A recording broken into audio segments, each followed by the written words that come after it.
गांव के सरपंच का लड़का राकेश लकड़ियां लाने जंगल में जाता है। राकेश के पैरों के नीचे सूखे पत्तों की आवाज जंगल में सन्नाटे की वजह से साफ साफ सुनाई दे रही थी। ऊपर से सूरज की तपती तेज धूप, आसपास बड़े और पुराने पेड़ भी जंगल को घना बना रहे थे। राकेश जैसे ही लकड़ियां इकट्ठा कर घर जाने के लिए पीछे मुड़ा तो राकेश के सामने एक बेहद हसीन लड़की खड़ी थी। वो लड़की दिखने में किसी स्वर्ग की अप्सरा से कम नहीं थी। बिखरे काले बाल, झील सी गहरी आंखें उसके रूप को साथ दे रही थी। तुम कौन हो और इस जंगल में अकेली क्या कर रही हो? फिर वो लड़की हल्की मुस्कुराते हुए कहती है, मेरा नाम रेशमा है। इस गांव से दूर इस जंगल में मेरा घर है। मैं वहीं रहती हूँ। मैं जंगल में लकड़ियाँ ले जाने आई हूँ। और आप कौन? फिर राकेश कहता है, मेरा नाम राकेश है। यहीं पास ही में मेरा गांव है। मैं उसी गांव में रहता हूँ। मेरे बाबा ने मुझे लकड़ियाँ लाने भेजा है। इतना बोलकर दोनों ही लकड़ियां इकट्ठे करते हैं। फिर वो लड़की वहां से जाने लगती है और जब राकेश उसे जाते हुए देखता है तो वो उससे मानो सम्मोहित हो जाता है, मानो वो अपने होश खो बैठा हो। उस लड़की की चाल किसी की भी नजरें लुभाने में काफी थी। राकेश भी उसी के पीछे जाने लगता है जैसे कि राकेश पर किसी ने वशीकरण किया हो। दोनों उस लड़की के घर में जाते हैं। वो लड़की राकेश से लिपट जाती है और उसे प्यार करने लगती है। दोनों का प्यार चरम सीमा पर था।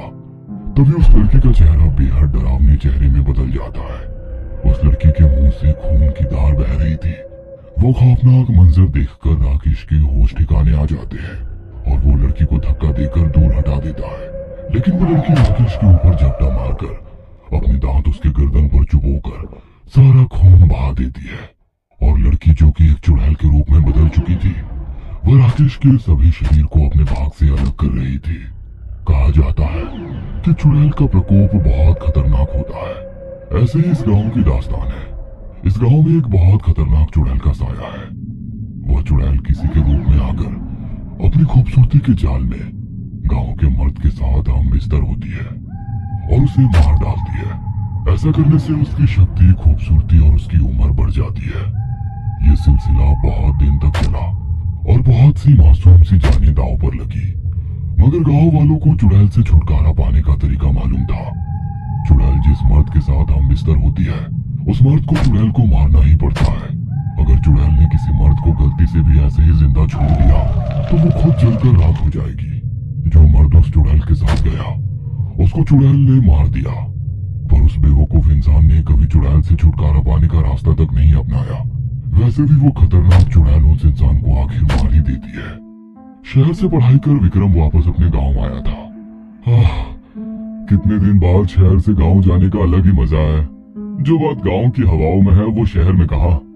फिर विक्रम गांव में आता है। विक्रम के गांव में केवल उसकी माँ थी। पिताजी गुजर गए थे। गांव में अपनी माँ को देखकर वो बहुत खुश हुआ। माँ, कितने दिनों बाद तुझे देख रहा हूँ। फिर विक्रम की माँ खुश होकर थोड़ी धीमी आवाज में बोली, तुझे देखकर मेरी आंखों को राहत मिल गई। अब तू मेरे साथ ही रहेगा ना? हाँ माँ, मेरी पढ़ाई पूरी हो चुकी है। अब मैं तुम्हारे साथ ही रहूंगा। अगले दिन विक्रम गांव वालों की परेशानी देख एक चाचा से पूछा, और चाचा जी, इस गांव के सब लोग इतने परेशान और शांत क्यों रहते हैं? पहले तो गांव में ऐसा ना था, एकदम ऐसा क्यों? फिर वे बूढ़े चाचा विक्रम को उस चुड़ैल की कहानी बताते हैं। बेटा, इस गांव पर सदियों से एक चुड़ैल का साया है। वो अपनी खूबसूरती के जाल में फंसाकर इस गांव के मर्द के साथ हम बिस्तर होती है और उसका खून पी लेती है। कभी कभी रात में इस गांव पर उस चुड़ैल की परछाई दिखाई देती है। पर उस चुड़ैल से छुटकारा पाने का एक तरीका है।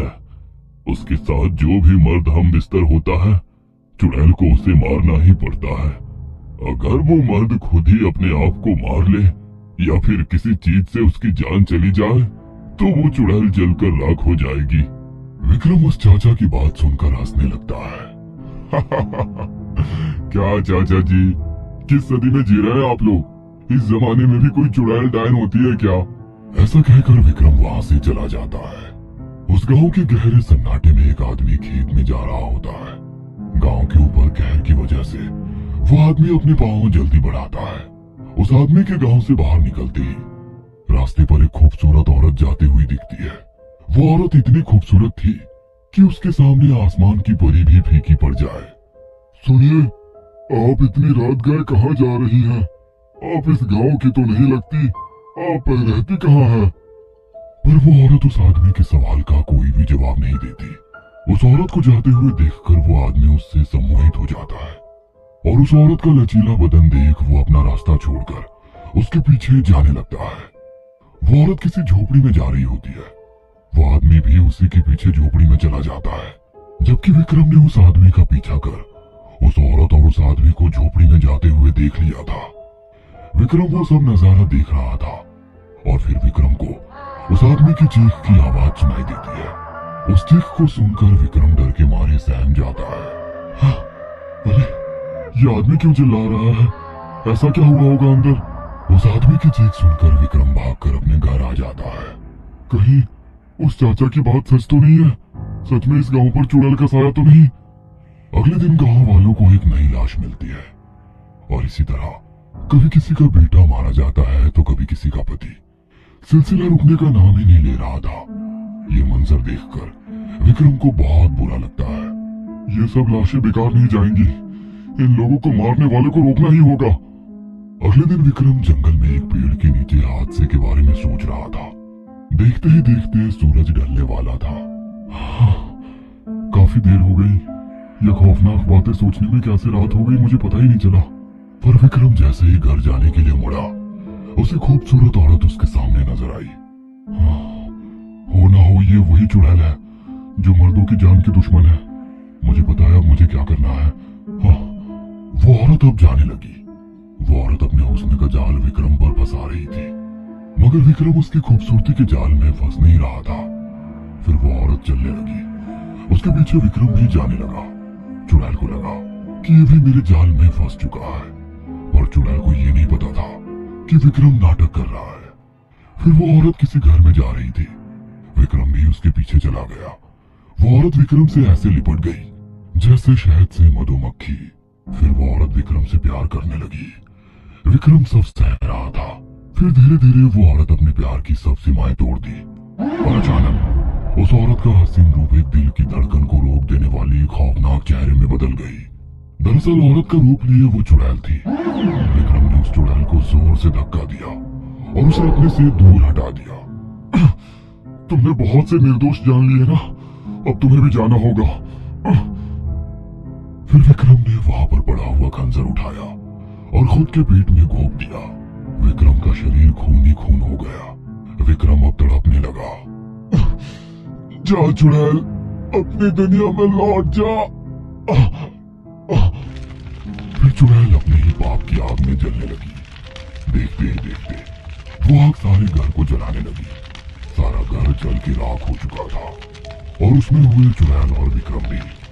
इसी तरह गांव वालों को चुड़ैल से विक्रम ने छुटकारा दिला दिया और सभी गांव वालों की दुआएं लेकर विक्रम हम सबसे चला गया। वो कहते हैं ना, जो दूसरों का भला करते हैं वो कभी